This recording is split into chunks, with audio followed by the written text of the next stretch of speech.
Abdalone, and a quick update on the tracker. It's all about weather now. There's some big winds coming, big storms coming for the tail end of fleet and the middle fleet.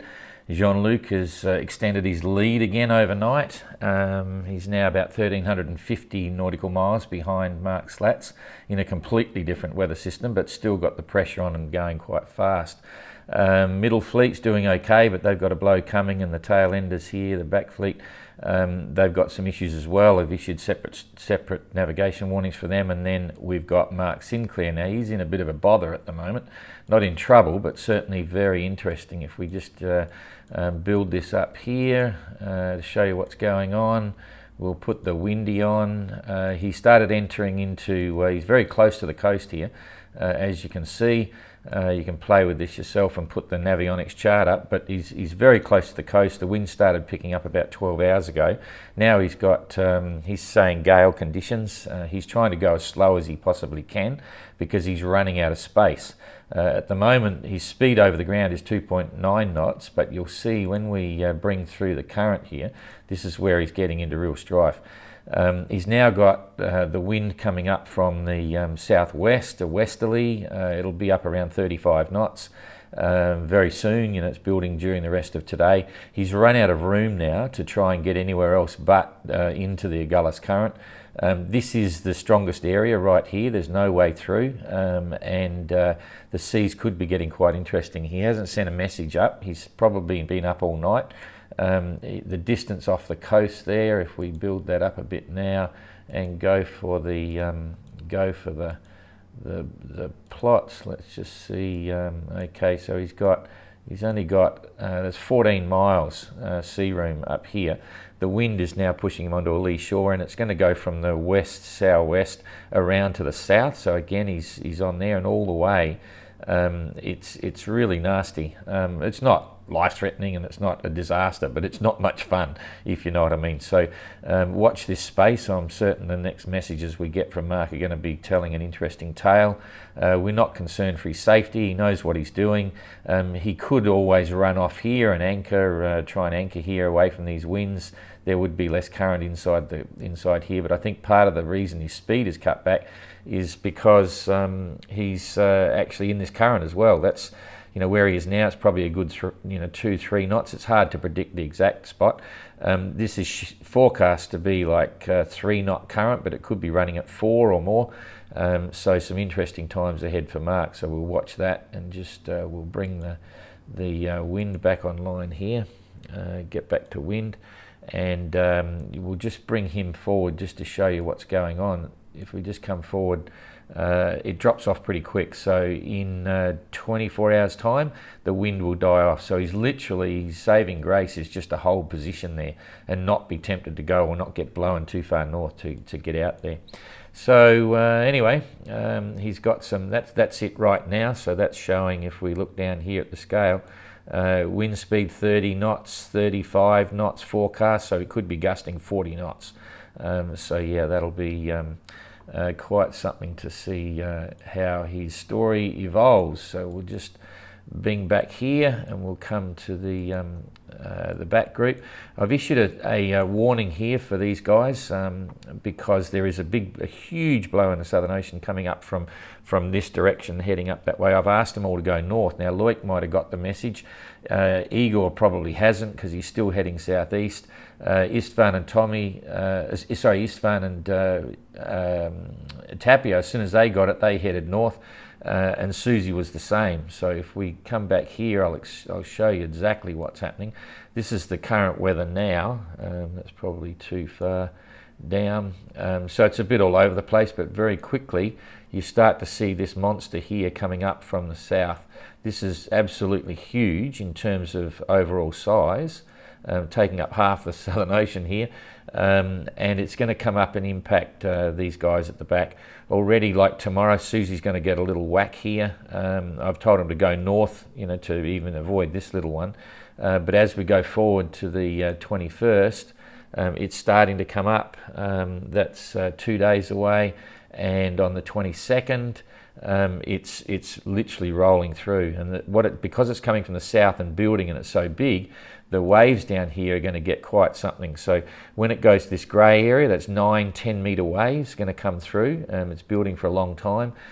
So the further north they can get for the wind, it'll make them a bit better, but they won't be able to avoid this sea, because if we keep going, the swell is going to come through this whole area.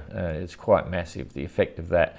It starts to die out only on the 23rd. So fortunately, when the swell is there, by then the wind, if we go back to the wind, it's quite mild, so the seas won't be dangerous. But when they've got the swell and the wind back here, this is on the 23rd now, when they've got the swell and the wind back at this stage, it can be quite big. So anyway, then we come through. I'll go back to real-time weather now. I'll just pick up and watch what's happening to the middle fleet here.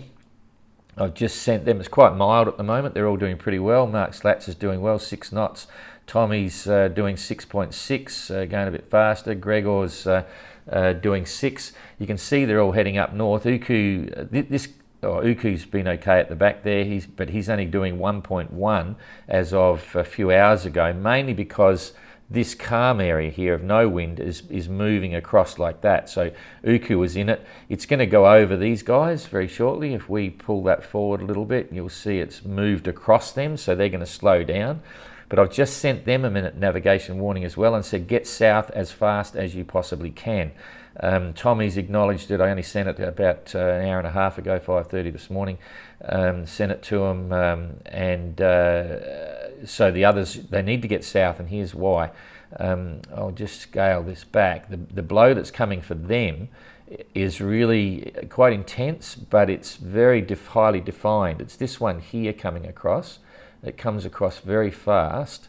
Here it's coming through. There's going to be forecast 50 to 60 knots in here, which means it'll be gusting 70 knots. Because it's so small, the sea's not necessarily going to build up to be huge, but it'll be nasty. But you can see this is the 40th parallel here. That's 40 degrees latitude. It's forming up, so as it comes across, there's nothing happening down south.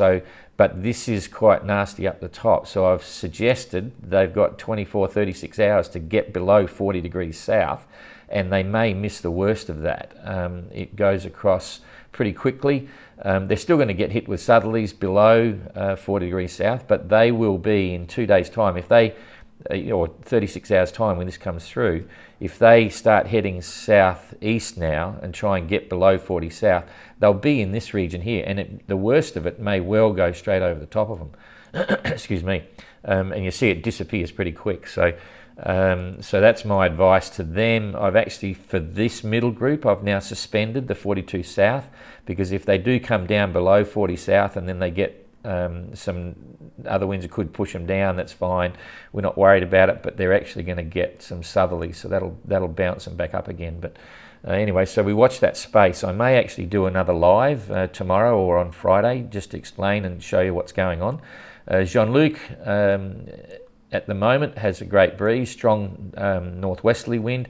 He's flying 8.2 knots, so he's certainly not slowing up. And even though the sea doesn't build up hugely from the northwesterly, remember, it's only builds massive from the southwest. He's got it all up. He's not slowing down. You know, there's a little tiny current there. I looked at this morning, but here's the currents. If I build that up, it wouldn't be giving him much. He's actually sailing. You see a very slow moving little eddy going around there. He's hooked onto that by chance. He doesn't know it's there. It might give him an extra half a knot or so, but that's really about it. So we'll go back to the wind. So all in all, it's all about avoiding heavy weather at the moment, and it's all about to start happening in about 24, 36 hours. So we're confident everyone's in good condition, but it's going to be another anxious watch for the next couple of days while all this passes through. That's really about it. I think there's. I'll just I'll roll it through again just to show you what's going to happen. That's in about 24 hours. Okay, so you see these guys are going to get hit Istvan reported damaging some sails. His staysail might be damaged. We'll get those reports up later today. But yeah, there's plenty of little challenges. It's what you get when you're in the Southern Ocean. This is coming forward a bit more. It moves through very quickly, and then it starts to impact the middle fleet. And watch this space for Mark Sinclair. All very interesting. And as I say, I may do another one tomorrow morning as this develops, and just so you can see exactly what's happening. Thanks. See you later.